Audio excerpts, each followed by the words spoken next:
There's something we can still work out. And that's certainly true for me, and it's going to be true for me for the rest of my life. And I'd like to have my clients be curious about that, about what that might be for them, and to realize that this isn't something basically wrong with them. This is just the human condition. You know, I had a therapist in a workshop a couple years ago, and we were talking about personal growth. We were talking about the growth as a species. And he said, you know, I've just realized that this is the planet for slow learners. And when you think about that, I think that's true for us personally, and you think of us as a species, I mean, we've been doing these same awful things for centuries. I mean, I had a wonderful client share with me something a few months ago, and it just so reflects what you were talking about, what Martin was saying, and even Catherine too. You know, she said, I realized this whole past week, I've had a busy week, I've been really depleted, I've been grumpy, and I've just been walking into the house and being grumpy and harsh with my partner, just immediately barking at him.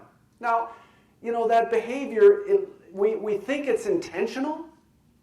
It's virtually never intentional. And anger, you know, especially is hard because it's very powerful and it comes out of understandable situations of being badly hurt or being treated badly.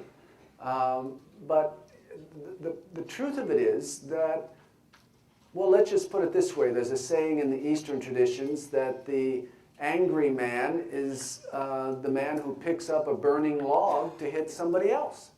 Who gets burned first? But there's a much broader definition of trauma that when it comes to these areas that we're talking about, I think is really useful. It kind of cracks me up. This definition comes from an expert in trauma whose name is Robert Scare. I don't know how that works out.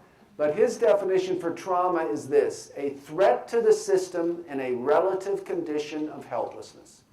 A threat to the system in a relative condition of helplessness. And what he's trying to help us understand is that, of course, those traumas in the DSM-4 TR and some of the clients you have, immigrants and soldiers and things, of course they're traumatic. But there are a lot of ordinary events that reflect a threat to the system in a relative condition of helplessness, especially with children, that then get stored very powerfully.